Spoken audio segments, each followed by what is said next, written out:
I bought bots on Twitch. What's good? Welcome to Dragon Wisdom. It's a kill, the real deal with zeal and mass appeal, fresh like I popped the seal, and I'm glad you came to chill. I was inspired to conduct this experiment after I watched this Asmongold video. Check this out real quick. Obviously, people would do that.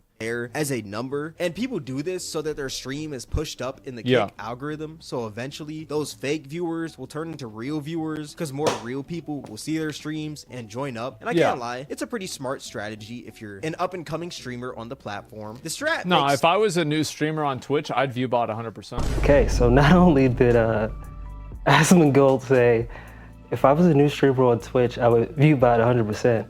Also, this brother Cameron said it was a smart strategy as well. So after hearing that, I was like, perhaps this experiment is worthwhile. Stop the cap. Let's hear a little bit more of what Absolutely, because Asmongold has to say. Sense, you know? There's nothing wrong with a little bit of faking it till you make it, right? Wrong, because there is a huge downside to view botting, and that downside is that it's ruining the game for the streamers out there. It is. It does ruin it for everybody else. But like, you know, why would you give a fuck about them if like you're you? Asmongold is always coming with those type of takes, right? I use Google search to find the top recommended viewbot service that was not sponsored, and that happened to be Viewbots. Simply call that viewbots.com. So after I confirmed that it was working with the trial, I went ahead and got the road to affiliate. According to the option, you're supposed to have chat bots that you can have talk and chat, and it was very interesting to see how buggy some of this stuff was for this to be the top recommended, which I was never able to get that part of this experiment to work properly. Even though I did contact the 24/7 chat, they weren't instant with the replies, and they never got back to me with a solution, but they did at least have correspondence with me. Grace from Viewbots, shout out to her. Regardless, my 25 Viewbots were live from June 19th to June 26th. So yeah, as you can see, the viewers might have went up, but the follows were less. Also, let me show you, I have the other metrics from the week before and the week of. The week before, I think I already said this, but I had 1 follow, and the week afterwards, there were 0 follows. A little bit premature on what the wisdom is going to be, but obviously I did better without a viewbotting. What was very interesting, let's check out the Twitch guidelines, TOS and guidelines about viewbotting. I was surprised that I wasn't banned or suspended from Twitch, because I have been suspended and banned from Twitch before. So this is what Twitch says about viewership botting and fake engagement.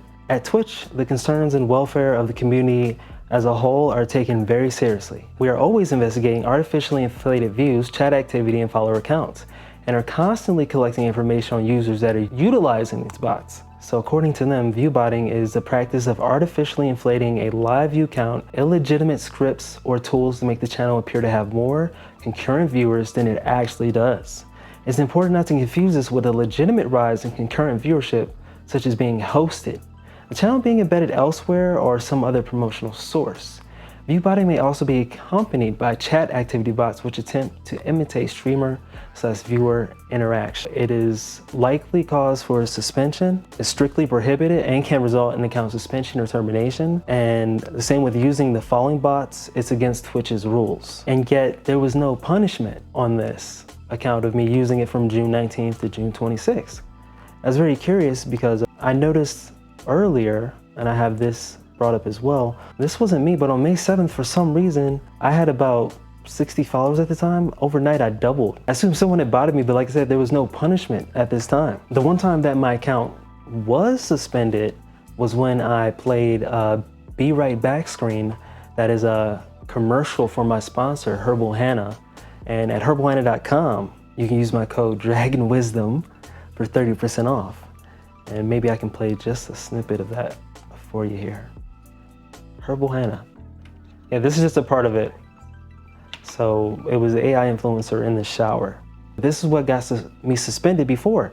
Not when someone else bought my channel, and now when I bought my channel. So why is that? It was so obvious to myself when someone else did it, and I'm sure it was obvious to you guys when I had the fake viewers.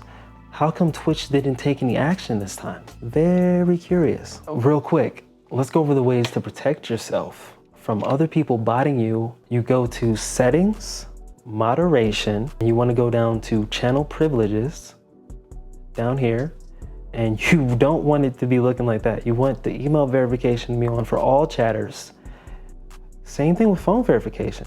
So after you do that, boom, overall safety rating, you want it like that. That'll help you. I'm not saying that's going to stop, but that will help you against the botters. I also want to kick a little bit of, I don't know if you call this conspiracy or whatnot. This is something I noticed in a lot of hustles or pay your way to win or find some cheap hack to get rich on social media or to get views on social media. It seems to always be somewhat of a scam or a hustle where there's a market created, for example, by the people selling ViewBots saying, hey, we're selling this so you can get more viewers.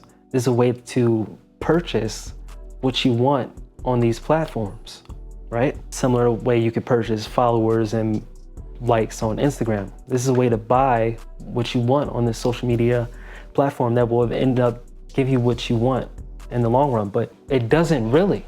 It only artificially will give you that, and most of the time it turns off the real users if it's so obvious, like in the case where I said they were 25 viewers or 17 viewers. A lot of times it wasn't as obvious as when it was 3 or 2, and so people were actually engaging and chatting. And that's even what is brought up in this video, is what Asmongold was saying, and what this guy exposes is that the people that are using ViewBots are not doing it on such a large ratio. For example, like how I was. If they average 10 viewers per stream, then they're only botting maybe like 2. The example they give is someone that's getting 2,000 viewers normally and they're botting 1,000, are kind of believable. And that will help them push and get even more people to come see, especially when you already have a chat going on. So what is the lesson to be learned here? I think it's pretty obvious. All the cliches you could think of, the shortcut is often the long way around. And in all forms of social media, from what I've seen on YouTube, whether it be, even if you go the route that the platform offers, right?